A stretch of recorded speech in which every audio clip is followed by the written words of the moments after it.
Thank you. All right, thank you so much, Steve. Recovered alcoholic. My name is Tony. Sobriety date's April 8, 1989. 1989. It kind of still impresses the hell out of me every time I say that. The miracle of Alcoholics Anonymous. Step 10. Really interesting step here when we kind of look at this prospect of what they're asking us to do here, right? And so if we kind of reading along, it's kind of interesting how, well, I'll make sure I don't lose myself here in this thing. So it kind of asks us to kind of look at, so let's start right with step 10. And I'd ask you to keep an open mind here as we go along here, because it's very, am I still connected here? Everything good?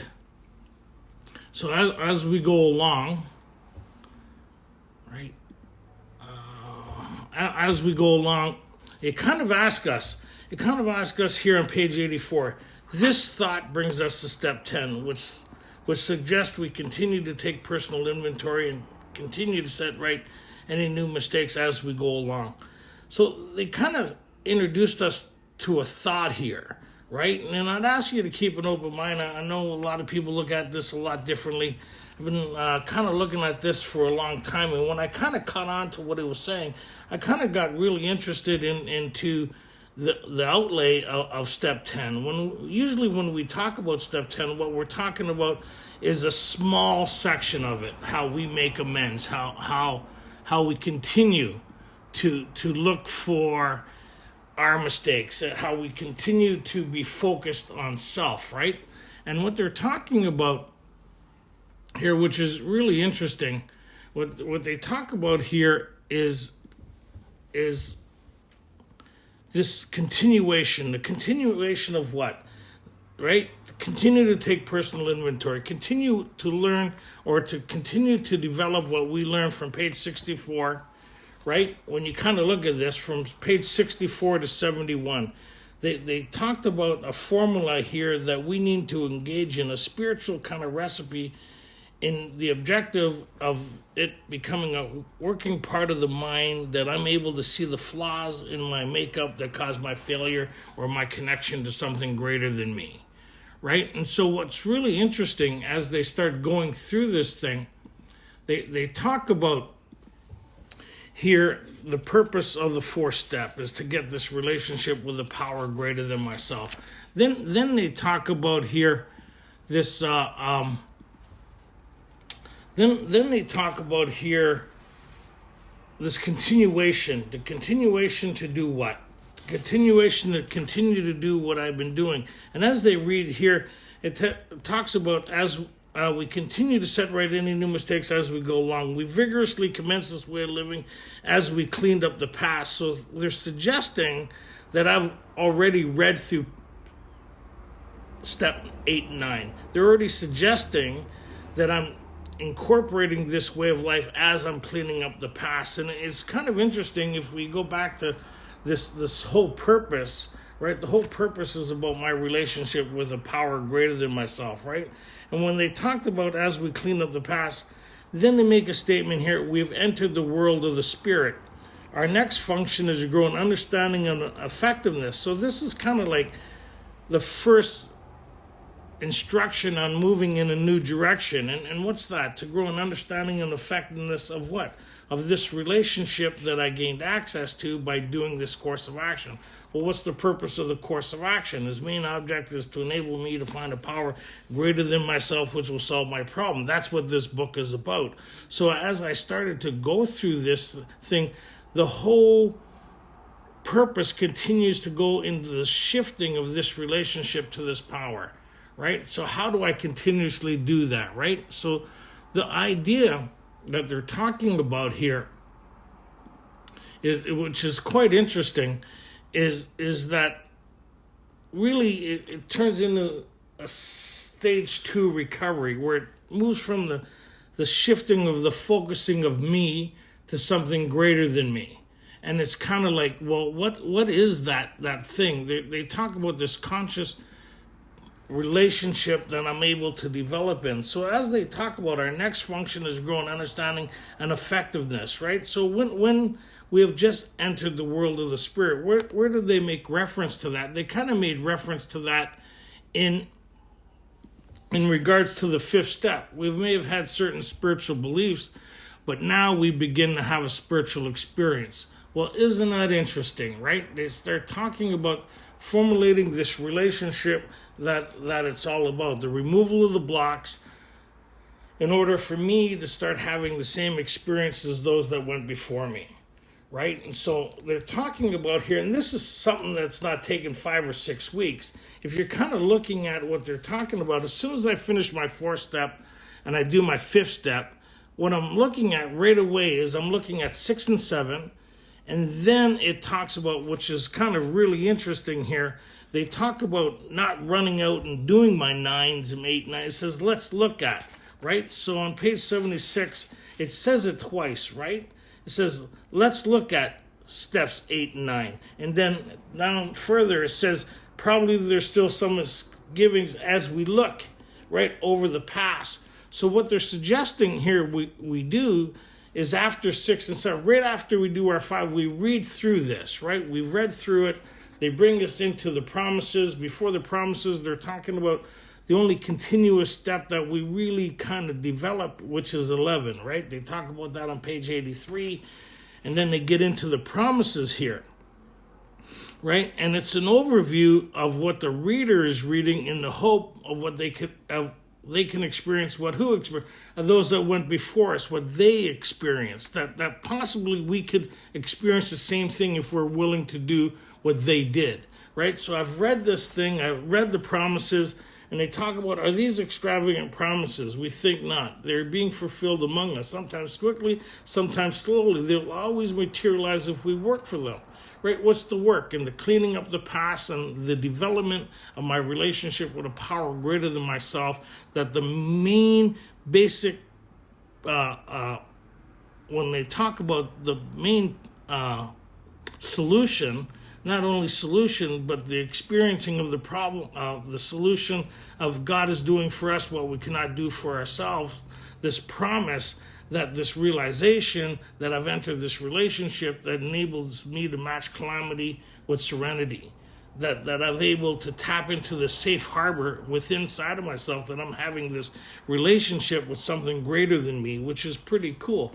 So our next function is to grow in understanding and effectiveness, right? So that's what I think is really cool, is when they finish the promises, they say this thought, right, of this possibility. And as they go start reading down here, to continue to watch for dishonesty, resentment, and fear. When these things crop up, well, the same thing that they talked on page 71, right? We hope you are convinced now that God can remove whatever self-will has been blocking you off from him, that we started getting access to this power that creates the change within inside of us, giving this new experience as they talked about in the spiritual appendix. So as they talk about here, they said, continue to watch for these things, because these are the blocks, right?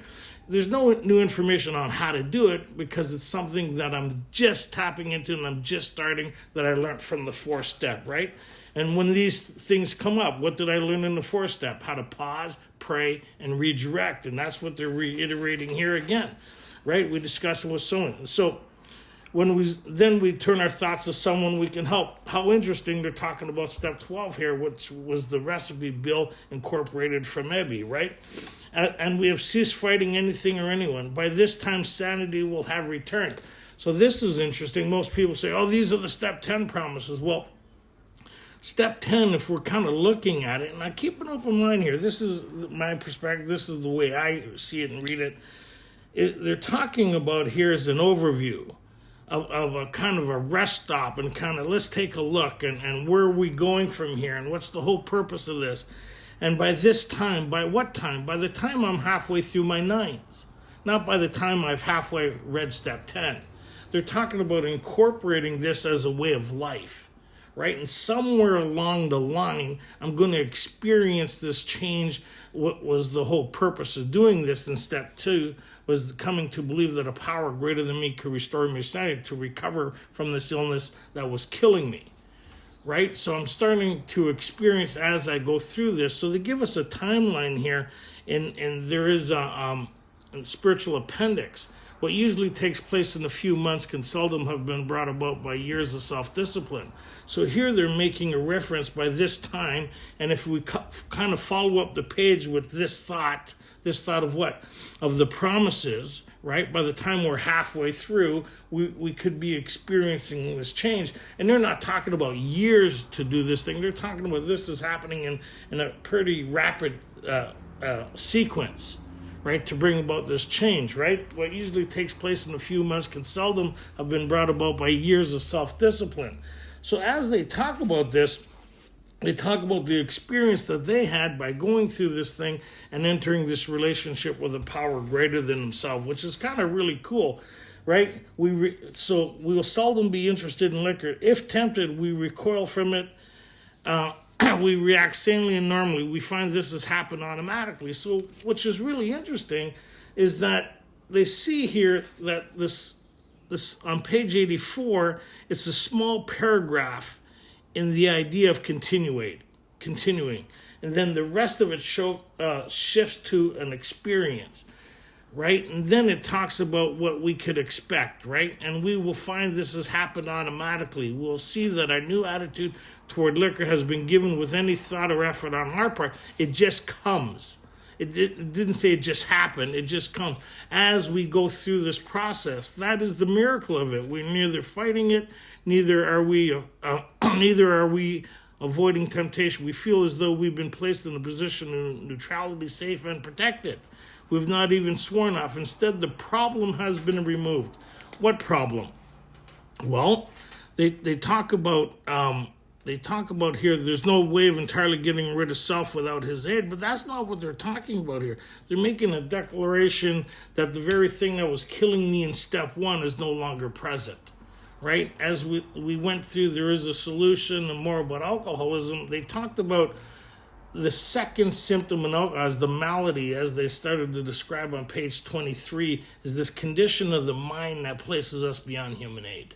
This condition of the mind that they refer to as having an alcoholic mind, where they kind of make reference to where they've never seen one case ever recover where this condition seems to exist in people like us. But the doctor talked about this miracle taking place in his facility as the result of Bill going there the third time with his friend Ebby, who he acquired certain ideas that he put into practice to create this change that the doctor witnessed, right? The problem is removed. What's removed? This condition of the mind, right? This phenomenon that they talk about on page 37, that they kind of expand on from page 33 to 44, right? They talk about, as long as this condition is present, I will continue to drink. The suddenly will happen, the ambush, without thought or reason, I'll be drinking again, regardless of my position on it. That's the step one promise, that I will continue to drink. So what's the confirmation of step one is another drink. What's the confirmation of the solution presented in step two is step 12. Having had a spiritual awakening is the result of these steps. So what's the confirmation of step 3 of the idea of the possibility of this relationship is step 11. So what's the purpose of 10 is it's getting into an overview here, what we could expect, what we're hoping to achieve, and what it looks like, an overall summary of this rest stop of the transition to where we're moving to next. And what's that? Our next function is to grow in understanding and effectiveness. This is not an overnight matter. So it's telling me what my next function is. All the rest of the steps brought me up to this place of what? This relationship with a power greater than myself. And my next function is the shifting of thinking of self to this relationship, right? But watch out for these things as I'm cleaning up the past, right? Because I have two ways of looking at things. I have the new perspective under a spiritual lens, and I have the old Neanderthal way of looking at things. And when I'm spiritually kind of connected, I see my purpose, why I'm going out to do my nines and why I'm cleaning up the past is to be what they talked about on page 77, to be of maximum service to God, to fit ourselves to be of maximum service to God and the people around us. So I have new focus, a new idea, what I call second stage recovery, right? It's all about my relationship with a power greater than myself. And they're going to reiterate that, right? It's where they talk about on page 85, They talk about safe and protected. We have not even sworn off. Instead, the problem has been removed. It doesn't exist for us. We're neither cocky nor we are afraid. That is our experience. Their experience, right? I need to obtain that experience, and I will if I do what they did. That's the whole purpose of this book, right? That is how we react so long as we keep in fit spiritual condition. So which is really also cool, is they've entered us in as a part of that conversation because we're doing what they're doing now. We have the same recipe, we have the same game plan, hopefully, right? Before they were always talking in you statements. Now they're talking in we statements, right? We're a part of the collective understanding. We're a part of the collective kind of, we know what the problem is, the solution, and the course of action. It's a collective understanding and experience. It's not singular anymore, right? So, and then here's the warning. It is easy to let up on the spiritual program of action and rest on our laurels. We are headed for trouble if we do, for alcohol is a subtle foe. We are not cured of alcoholism. What we really have is a daily reprieve contingent on the maintenance of our spiritual condition. Here's the idea. So it's kind of interesting how they shifted this focus from continuing to take personal inventory to my relationship with a power greater than myself and the necessity of that if I'm going to survive. The necessity of this relationship if I'm going to continue to experience this daily reprieve. If I'm going to continuously experience this being placed in a position of protected of neutrality, right, of this problem being removed. What being removed? And here, alcoholism. I'm no longer dealing with alcoholism. What I'm dealing with is the human condition that I'm applying these spiritual principles to, where the insanity of the first drink don't return to because I found a new solution, happiness and contentment. Every day is the day we must carry the vision of God into all our activities. So, which is really cool here, they talk about, how can I best serve thee? Thy will, not mine, be done. These are thoughts which must go with us constantly. Thoughts. We can exercise our willpower along these lines all we wish. It's the proper use of will. So it's interesting. In 3, we're saying, hey, you know what? I need some direction.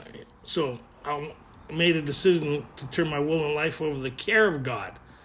Right? As we understood him as this power that we need to get access to that creates this change that's deep down in every man, woman, and child, as discussed on page 55, that I got access to, that I'm moving into from the cheese factory of my thinking into the consciousness of my being.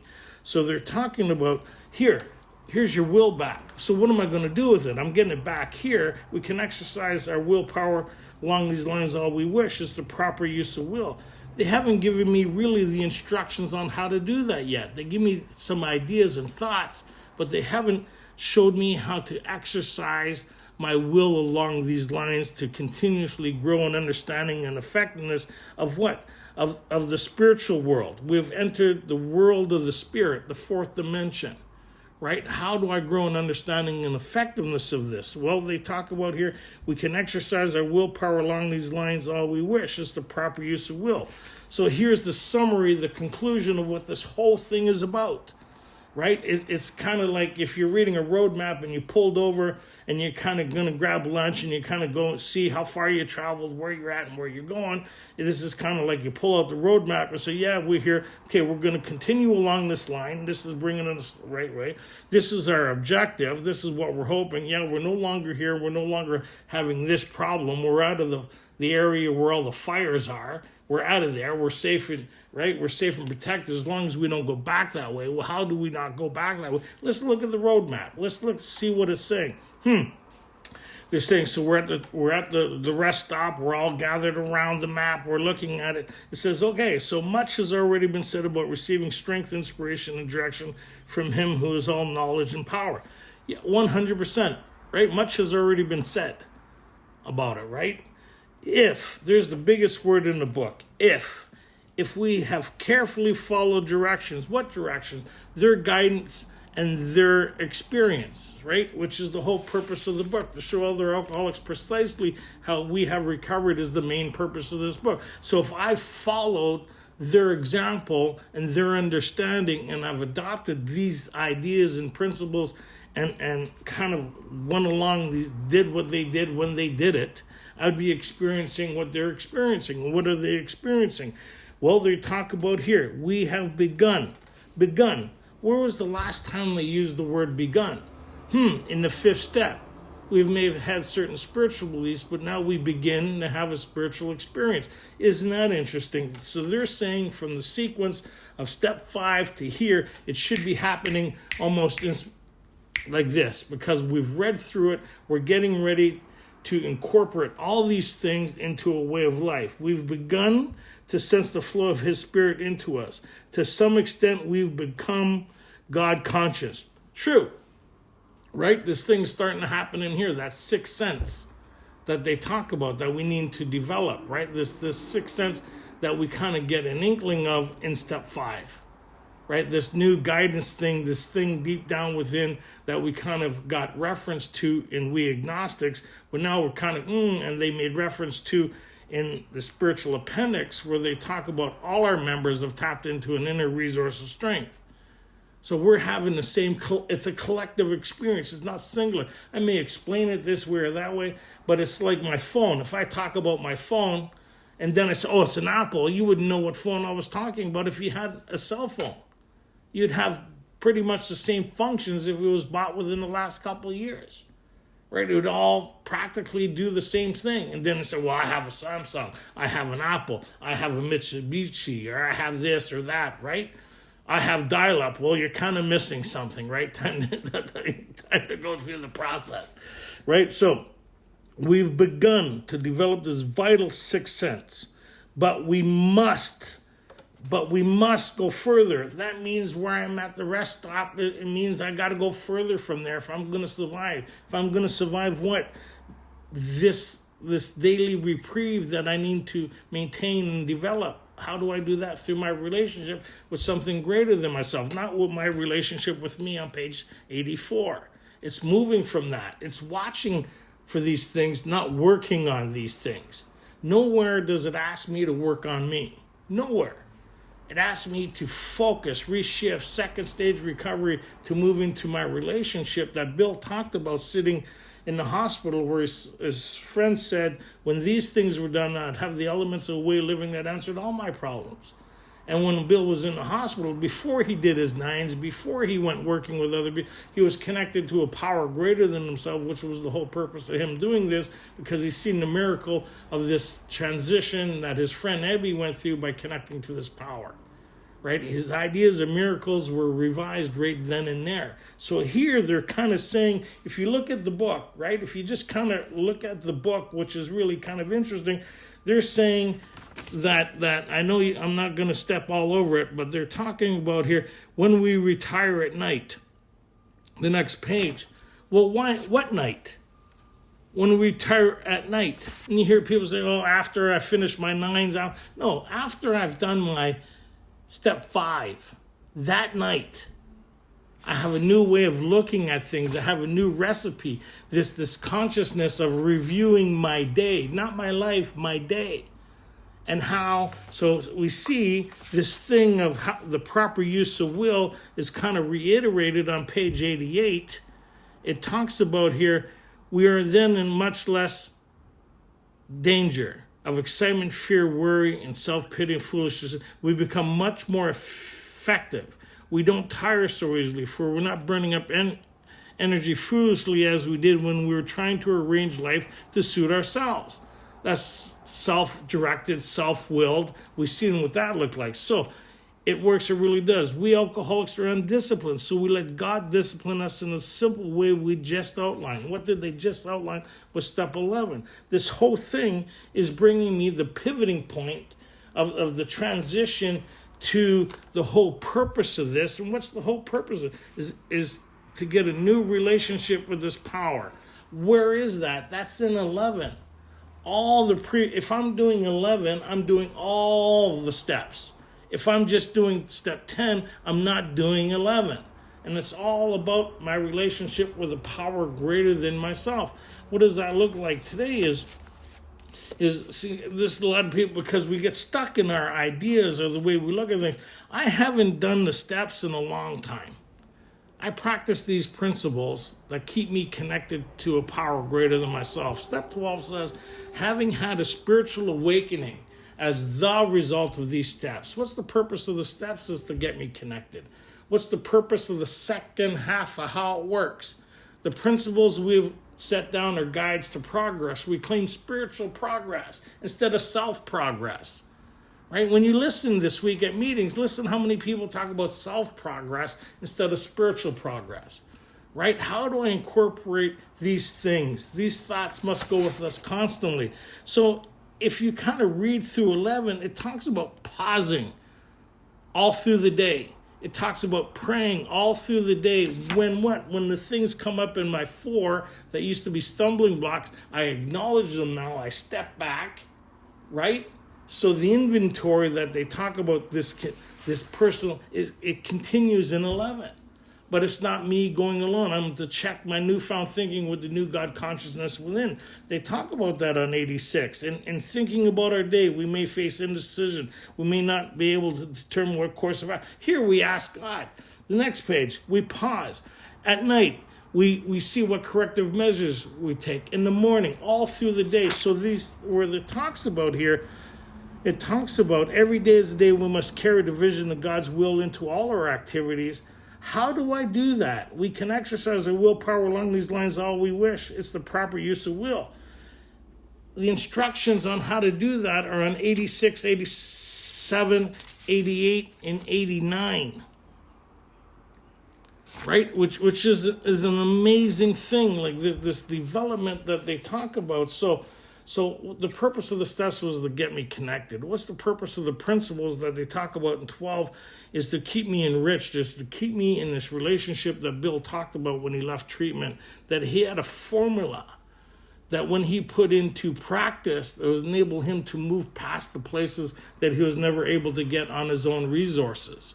Meaning we see a whole new perspective happening even in regards to him still suffering from the human condition, plagued with waves of depression, right, and self-pity and resentment nearly drove him to drink. But the incorporation of these principles and the removal of the problem, right, meaning when we think about, where they talked about when tempted, something kind of takes over us, right? We're safe. And neutrality is kind of like, hey, don't put your hand there. We step back from it. It's something greater than ourselves that keep us in that place of neutrality. Because if we really want to get honest, I don't know when this problem was removed. And I don't know when it'll come back again. That's why they call it a phenomena, an unexplainable event that happens with us that places me beyond human aid. I can't see, feel, and touch it. If I can't see, feel, and touch it in 1, I need a solution bigger than me in 2, right? And the solution, it has to be sufficient enough that I can get access to and experience it on a daily basis that keeps me safe in neutrality, because I can't see it when it comes back. So that means I don't worry about it no more. What I worry about is my relationship with something greater than me. And as the result of this relationship, I get to experience something that's pretty phenomenal. And a part of that recipe where they talked about here is the recipe that they talk about in 84 is the acknowledgement that something's happening. Where is it coming from? Do I need to discuss it with another human being? Meaning, am I in bondage or difficulties again? Is it a stumbling block within inside of me? And if not, then go work with somebody else. But the key element is I'm asking God, where did I learn that? Well, in the resentment prayer. I learned that when these feelings, right, shut us off from the sunlight of the Spirit. They're not specific, anything that shuts me off, right? And then the fear prayer, where they talked about here, which is the summary of what they're talking about here, which is really interesting, is they talk about in 68, they talk about, right, perhaps there's a better way. We think so, for we are now on a different basis, the basis of trusting and relying on God. Isn't that interesting? They said that on page 68, but we're reading about that on 85, and they give us the instructions on how to do that from 86 to 88, right? We're in the world to play the role he assigns, just to the extent that we do as we think he would have us, and humbly rely on him does he enable us to match calamity with serenity. And so as we go down here, they talk about this recipe that we incorporate that needs to become a working part of the mind. Do you notice that they only said that in step 11? That this is the only recipe that needs to become a working part of the mind? What does this whole incorporation that we learned through the 4 and all this other stuff? So here they talk about, so instead we let him demonstrate through us what he can do. We ask him to remove our fear. In order to ask for something to be removed, I need to acknowledge it's happening. In order to acknowledge it's happening, I need to be aware of what's happening at a subconscious level. In order to do that, I need to have all the blocks removed where I've moved from first stage recovery of the confounds and the trappings of my mind into the consciousness of my spirit where the energy flows. Right? Am I Neanderthal or am I spiritual based? Right? And so when I kind of acknowledge that, I step back and I ask him to remove my fear. That's simple. Right? And to direct our attention to what he would have us be at once we commence to outgrow fear. Outgrow something means it's still kind of present, but we have enough access to this power that allows us to have a different experience. I mean, how cool is that when you really kind of think about this thing? And they talk about every day is a day we must carry the vision of God's will into all our activities. What's that? To be of service to who? To fit myself to be of service to God and the people around me. So what would that look like when I'm doing my 9s? That's why we need to get through this from 84 to 88 and 89 as I do my 9s. Right? So, like I said, Bill had this recipe before he went out and started working with people and before he started doing his amends leaving the hospital. We need the same recipe. Why? Because when I'm doing my 9s, I'm going to run into a lot of difficulties. That's why they gave me an overview of saying, let's look at 8 and 9. So I look at all these different aspects as I have my 8, right, list from my 4, and I kind of look at all the different challenges I may have. And in the morning, here, as I do 11, I'm going to pray, okay, God, what do you want me to do? Who do you want me to go see? Who do you want me to be of service to? What is your will for me? A demonstration of these principles lie ahead, as they talked about on page 83, right? Each morning, asking each morning in meditation that our Creator show us the way of patience, tolerance, kindness, and love. It's demonstrating all the way through 9 that I should be doing 11 before I go out and incorporate that I'm not acting on self-will. I'm praying for direction and strength. I'm talking with another human being. I'm not going out shanghaiing these people. I have a plan. I'm set within inside of myself what my game plan is. And as I start doing my 9s, as I get into these emotional booby traps or the maze of my mind, I'm able to acknowledge this from the shift in my energy and pray for direction and strength to what he would have me be in that moment, and asking for strength to carry out my 9 to be a demonstration of these things. So, I mean, this is an amazing part of the book that is something that I pray that we continue, or you continue to look at and not get stuck with what somebody else is saying. Right? Because I did that for years. I remember I went through the Joe and Charlie, and I was really rigid on each section of the book. And here we're seeing where the compartments are being removed, right? And it's not about working 10, 11. I know we hear it. It sounds nice. It's about where's my relationship, these principles that keep me connected to source. It's not the shifting to self that I need. Oh, what's 10? What's 11? It's becoming a working part of the mind where I'm shifting my focus to something greater than me, that I just come to rely on it. It's just like, I don't know how, it's something you need to experience the benefit of incorporating this thing, because it's easy to let up on the spiritual program of action and rest on our laurels, rest on feeling good, rest on thinking, rest on I know, I rest on my understanding, instead of growing an understanding and effect of this. A continuation of having this evolve or unravel or to kind of continuously be a living and breathing kind of experience. 34 years later, I still read this book, highlighters, pen, and what is it saying? What's the design of this thing? How is this? I believe this is spiritually, divinely put together, and it used us as an instrument of putting this in writing to help people who are like us, that have an experience beyond anything that they can ever imagine. That they're not somewhat thrilled, but they're absolutely amazed. To be amazed is way different than being thrilled. I pray and hope that you find the amazement of the experience that's available here, and that you find the design and the game-changing aspect. The stage 2 recovery is found between 86 and 88 that my friend Steve is going to get into, and I'm sure it's going to be magnificent. I've always enjoyed this group and Steve and what you guys do. I mean, it's a labor of love, but it comes from having an experience that you would not want other people to miss. Right? So with much love and appreciation, live long and prosperous, and may the force be with you. Thanks, buddy.